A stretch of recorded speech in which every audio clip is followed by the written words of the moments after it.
আসসালামু আলাইকুম। তেল মশলা ছাড়া সামান্য দুটো উপকরণে সকালবেলা এত মজার একটা হেলদি নাস্তা হয় একেবারে অল্প সময়ে। অনেকেরই অজানা এই রেসিপি।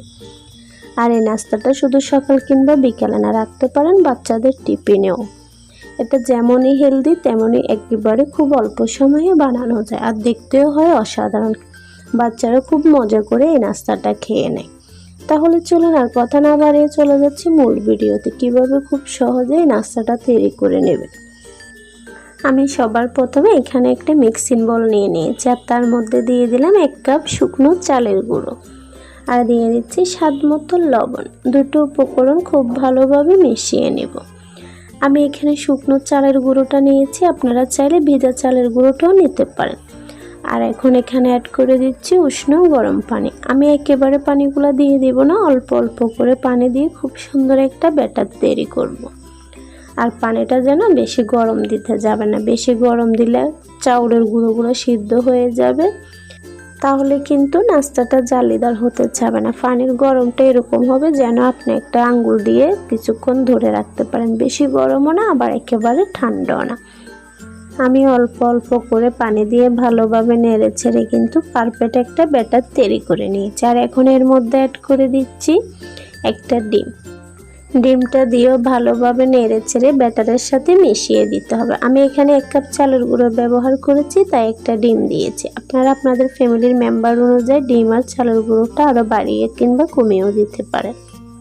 দেখুন আমি ভালো করে ডিমটা মিশিয়ে নিয়েছি, আর ব্যাটারের উপরে বাবল বেশি উঠেছে, এতে করে বোঝা যায় আমার ব্যাটারটা একেবারে পারফেক্ট, আর গোলার প্রয়োজন নেই।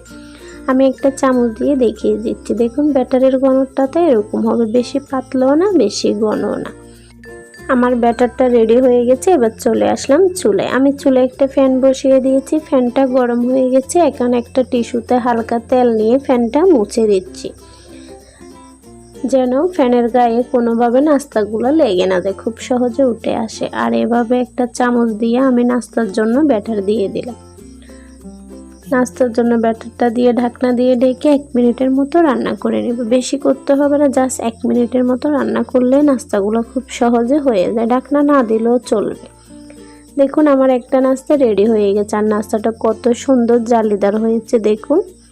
আর আমি সেমভাবে কিন্তু ফ্যানটা আবারও ওই তেল লাগানো টিস্যু দিয়ে মুছে দেব।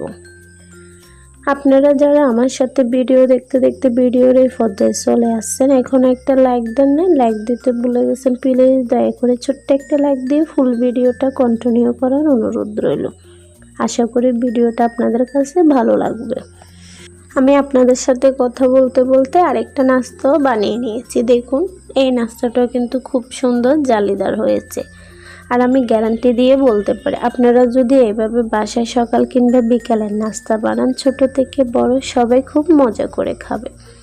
আর এই নাস্তাটা সকালবেলা একেবারে ঝামেলা ছাড়া মনে করি আমি, তাই আমার বাসায় তো রোজ এই নাস্তাটাই তৈরি করি আমি। আর এটা এতটাই মজা হয় খেতে, বাচ্চারাও খুব পছন্দ করে খেয়ে নেয়। আমি সেমভাবে আরেকটা নাস্তার জন্য ব্যাটার দিয়ে দিয়েছি, আর ঢাকনা দিয়ে 1 মিনিটের মতো রান্না করে নিয়েছি, আর তুলে নিচ্ছি। এখন দেখুন প্রতিটা নাস্তা বানানোর পরে অবশ্যই কিন্তু টিস্যুতে তেল লাগিয়ে ফ্যানটা মুছে দিতে হবে, না হলে কিন্তু নাস্তাটা ফ্যান থেকে উঠতে সময় লাগবে। আমি সেমভাবে সবগুলো নাস্তা বানিয়ে নিয়েছি। দেখুন নাস্তাগুলো দেখতে কতটা সুন্দর ও লোভনীয় দেখাচ্ছে, খেতেও হয়েছে দুর্দান্ত। আমি একটা নাস্তা হাতে নিয়ে কাছ থেকে দেখাচ্ছি, দেখুন কতটা জালিদার হয়েছে, আর দেখতে কতটা সুন্দর দেখাচ্ছে। 2 ফিটেই কিন্তু অসংখ্য জালিদার। আর এই নাস্তাটা আপনি খেতে পারেন যে কোনো ভর্তা, মাংস কিংবা চাটনি দিয়েও। রেসিপিটা ভালো লাগলে একটা লাইক করতে ভুলবেন না। রেসিপিটা কেমন হলো অবশ্যই কমেন্ট করে জানাবেন, আর রেসিপিটা ভালো লাগলে শেয়ার করে আপনার বন্ধুদেরকে দেখার সুযোগ করে দেন। আজকের জন্য এটুকু, দেখা হবে পরবর্তী কোনো নতুন রেসিপি নিয়ে। ততক্ষণ সবাই ভালো থাকবেন, সুস্থ থাকবেন, সবাই সবার জন্য দোয়া করবেন। আল্লাহ হাফেজ, আসসালামু আলাইকুম।